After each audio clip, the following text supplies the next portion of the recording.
Hi guys, it's Miss Samuels. I am stepping in for Miss Costigan because unfortunately she's a little bit poorly at the moment, but don't worry, she'll be back with you very soon.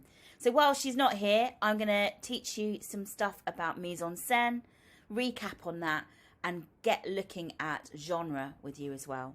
You're going to need a paper and pen for this lesson, or of course you can use Google Docs. Because it is a video lesson, you can pause as you go through the lesson just to make sure that you are covering all the bases and you're learning what you need to. It's worth writing some notes on some of the bits that have got longer text on them so that you absolutely have this right in your head and you make sense of it for your own self. So we're going to look at mise-en-scene.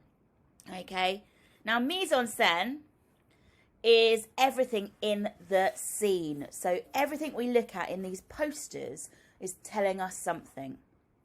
I want you to just have a think now and think, what is the purpose of a film poster?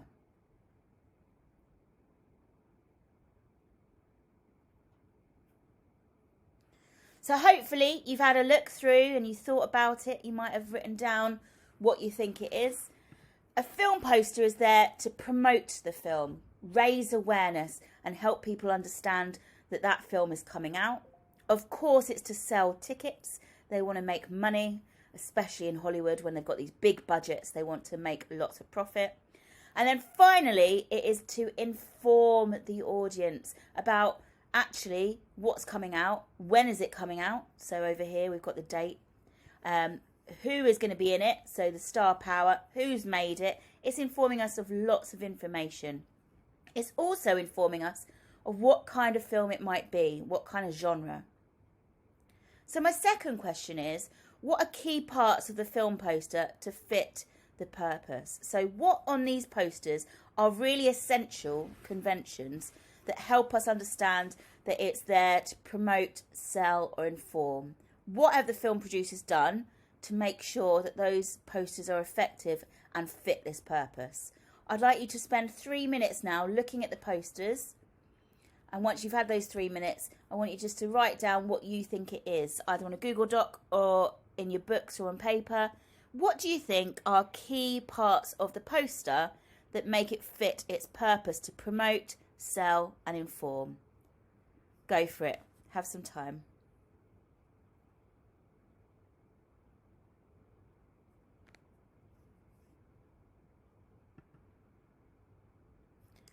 Okay, hopefully you've managed to identify some of these. So, key parts of the poster. We want an image to absolutely draw the audience in and be able to promote the film. A good way to do that is using actors that are familiar. So, Simon Pegg, we might have recognised him in other films like Shaun of the Dead. And that's made us think, oh, I quite liked him in that. That's going to help promote the film. You've also got some landmarks inside their sunglasses, which might make people from areas or towns that live near there find it instantly recognisable. And so they might then want to go and find out a little bit more. You've got the badge of a police badge here. If you're interested in crime films, you might be interested in that. It's actually a crime, action, adventure, comedy, but we'll come back to that later on. You might like comedy films, so you might think, oh, I definitely want to go see that. And you can see the production company's working titles. You might be an Edgar Wright fan. You might love working title films, British films, and that might draw you in. A slogan has also helped you to think about what kind of film it might be. And to help sell those tickets and inform us of when it's on, we have got the cinema deadline of when it's going to be coming out, which is the 16th of February. Similar to that, on this Marvel film poster, we have star power, giving us the names of the actors, and we can see them, Samuel L. Jackson. You've also got an idea, it informs us of what kind of genre it's going to be because of the use of colour, lighting, props. It's showing us that it's got action, adventure in it. We can see in terms of costume that it's superhero based. We also have the information that it's from Marvel Studios. And the billing block here shows us who produced the film and who directed it. The other bit of information, we know it's coming out in March. So there's lots on these posters that are key conventions, but actually they're helping us meet this purpose of promoting the film, selling tickets, and informing the audience about what's happening. So I mentioned genre just a minute ago, and this is what you really need to know, so it's worth making some notes. Genre is a French word which means type or kind, and it means grouping together things that happen in film and TV according to their stereotypes or conventions, and it's things that they have in common. Conventions, we know, might be similarities that we see in films or products. So for example, when we were looking at magazines, all magazines have as their convention a main image. They have text around the magazine, which is what we call puff and copy, and they have a big title, and they have a price tag or pricing and barcode on their magazine. That's a convention. A stereotype. Stereo means more than one. So this means that it's a genre that's repeated and over, and because we say stereotype, it's an exaggeration. We've seen it more than once. It's that typical thing of where we see a burglar, and when we imagine a burglar, they're wearing white and black clothing and they've got a sack on their back. When we think of a builder, we think of a yellow hard hat and we might see them sipping tea. When we think of a lawyer, we often think of a man with a wig on and saying, you know, I object. When actually, we know that there's actually more people out there that are lawyers that are female. We know that builders don't always wear a yellow hat unless they're Bob the Builder. And we know that burglars can be in all shapes and forms. So these are stereotypes to help the audience recognise what's going on and fit the genre, but they're not always accurate to real life or realistic. Genre convention, simply put, is what you'd expect to see. So we know by certain film genres, we will see certain things that make us associate with that genre. For example, a horror film would have jump scares, really intense music, maybe some squeaky doors, maybe some screams, maybe blood dripping. You'd often see those sort of things in a horror. In a romance, you might see boy meets girl or girl meets girl. You might have affection and love. You might have a breakdown of a relationship. You might have romantic music playing and soft lighting. This guy over here, though, talks a lot about genre, and his name's Steve Neal. He's a media theorist, so he explores lots of the media and finds out information about it. And he says instances of repetition and difference is how we describe genre. And it is just that. It's saying that actually to fit into a certain genre, you've got to repeat the same sort of things, but you've got to be unique enough, so have a lot of difference in there, otherwise it's the same film over and over. You've probably watched films and TV programmes where you go, oh God, I know this sort of thing. This sort of thing happens all the time. This film is so like that other film we watched. I know when I watch things like Step Up and Step Up 2, I always think, God, the storyline is exactly the same. It's just in a different location. For it to be a unique film, of course you can fit into those genre conventions. You can have, for a horror, people screaming, blood dripping, people being frightened, dark lighting, moody music. But you might have a different storyline, or you might have a different protagonist. It's not always the girl that survives. Perhaps the boy survives next time. Perhaps in the end of the film, no one survives. It's thinking about what could be a different take on a film for it to be not just a copy, but actually a unique film. So, genres aren't static. Things evolve, things change, and they definitely change over time. And that's when we start to find out new genres of films, subgenres and hybrid genres. So a subgenre is a film or TV category that actually is a class of a different type of film. So where you've got horror films, you might have a slasher film. Another subgenre might be a thriller where there's less blood and it's more psychological, but it's still quite scary. Hybrid genre, we have often, like when we said about Hot Fuzz has got the comedy element, but it's also quite dark. It's got blood and gore, an action adventure. So we often call that a black comedy or an action adventure comedy because it does have that action adventure element to it.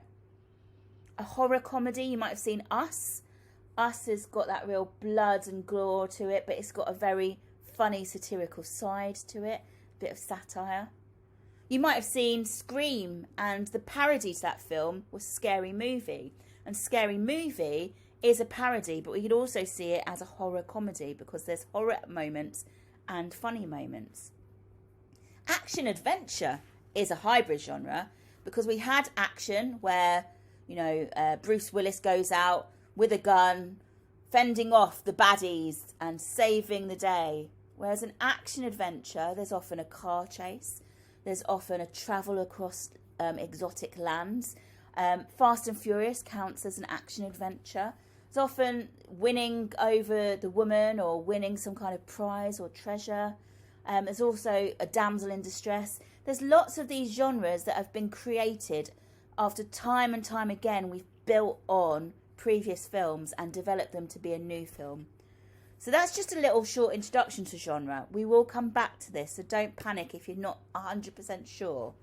But I'm sure you guys know lots of genres. So I would like you now to spend 2 minutes writing down as many film and TV genres that you can think of. I'll give you 2 to get started, and there's lots on this page. Romantic comedy is a hybrid genre. There's one for you. And the next one I'm going to give you is a horror. What other kinds of films are there? Make a list as quick as you can and get that all sorted. You can pause the video now whilst you write that list. Brilliant. Hope you've got lots of them down. If you're not too sure, you can always go and have a look at genres. If you type in genre into Google, there are lots of different things that you can look at. I do recommend also on YouTube, Dapper Mr. Tom. He has got some great videos all about genre, but we'll look at that in the future. So now let's bring together mise-en-scene and genre. Film producers use mise-en-scene, everything in the scene, to convey genre. They tell the audience what's going on, what kind of film it is, based on what you can see in the scene. So you look at the costume, and if they're wearing a cowboy hat, you often think, well, this must be a country and western film. You look at the lighting and you see very dark, low lit. You think, oh, actually, this has got real evil connotations. It could be a horror film. It could be a drama. You look at the acting and you see the facial expressions and they look all loved up and happy. And you think, oh, it could be romance.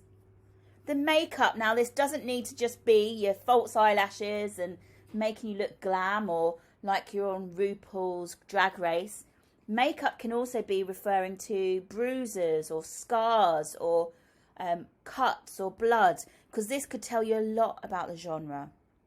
Props are anything that you take into the filming that helps you with the scene. It might be a gun, it might be a bag of money, it might be a wine glass, it could be a crown, it could be, I don't know, it could be a torch. There's lots of different things that props could be to help the audience understand what's going on. And finally, the setting. Where is it filmed? Is it in a graveyard? Is it in a school? Is it mostly filmed in a bedroom or in a hospital or in the dark? The setting can tell you loads as well. What's great about mise-en-scene is it gets you to be a detective whilst you're watching it, and it helps give you little clues as to what's going on and to what the genre might be. So let's get our detective hats on. I would like you to use the next 5 minutes to write down what you can see in this shot. This is a still from a program. Thinking about the mise-en-scene, so each of these elements of clamps, costume, lighting, acting, makeup, props, setting. What do you think is going on in this scene? Where is it set? What might be going on? What is the acting or the body language telling you? What kind of genre might it be? And I want you to explain why. What does the costume tell you to make it feel that way? What does the lighting say to make you think it's that genre? So spend 5 minutes now, pause the video, and write down as much as you can about what's happening in this scene. Where is it? What's going on? What's the atmosphere like? And what's the genre?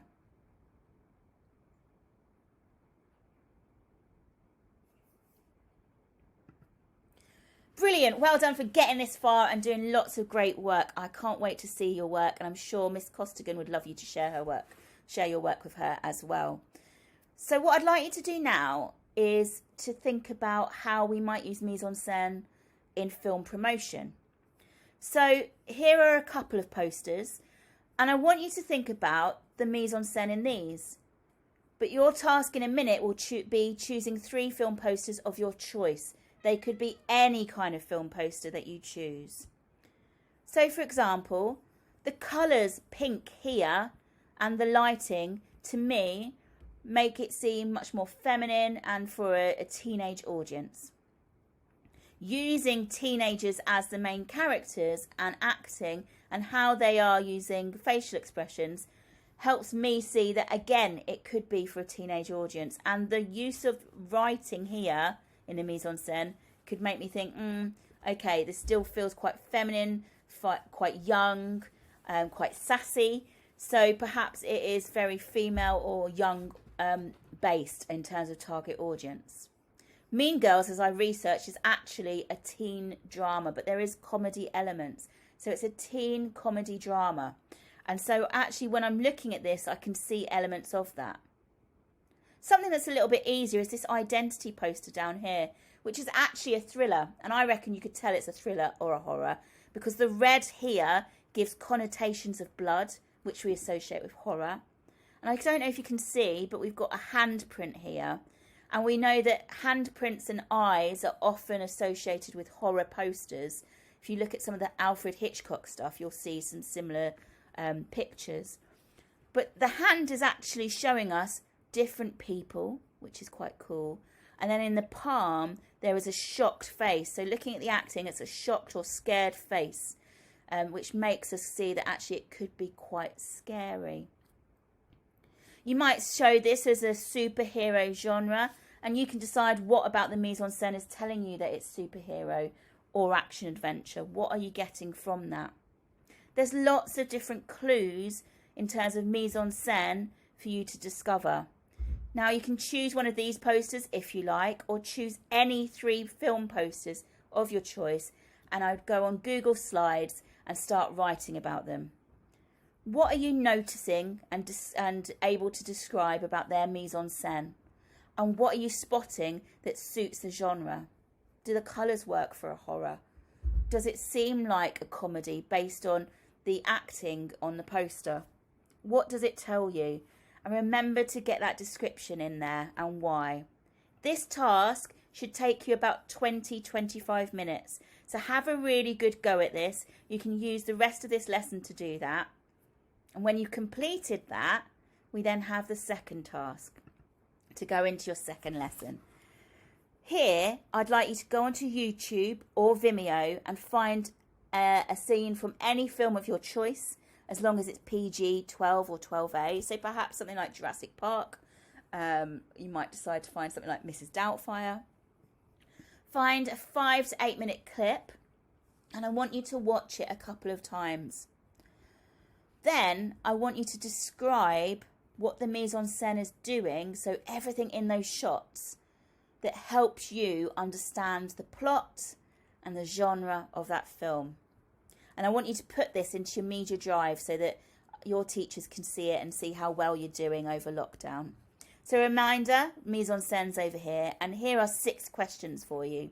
Number 1, what is happening in the scene? What is going on? Tell me the story. What are you seeing in those 5 to 8 minutes? What kind of atmosphere is created within the scene? Is it warm? Is it friendly? Is it horrific? Is it scary? How does the mise-en-scène contribute to the atmosphere?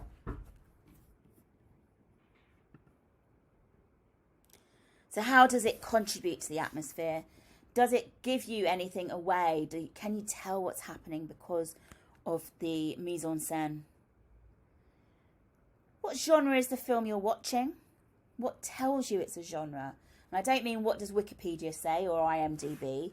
I mean more what's happening in the scene that you can see that tells you it suits that genre. So maybe the lighting. How does the mise-en-scene tell the audience what is going on? For example, when I'm watching an episode of Skins, then I can tell by the actors and the props that they're having a party.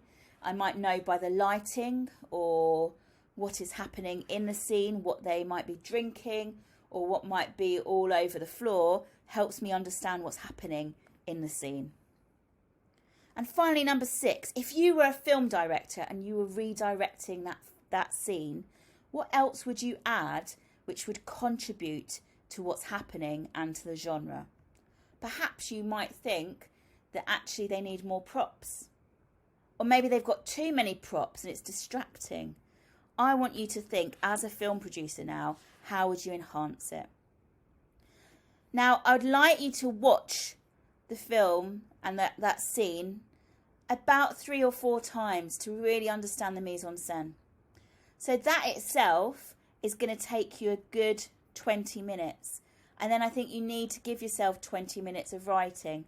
So that will take you a whole lesson's worth to do. And that's to do after you've done your step 1. So step 1 is the 3 film posters, okay? And then step 2 is completing this. So I'd say finish this off for this lesson, and then your second lesson, come back to this and be able to complete this as well. I will put a copy of the PowerPoint onto your Google Drive so you can see that on top of this, but hopefully all of this will be a great piece of work for you to be working on this week. Have a good one. If you've got any questions, feel free to contact me, lsamuels@netherhallschool.org, but I'm sure you're going to do a fantastic job and I can't wait to see your work. See you later.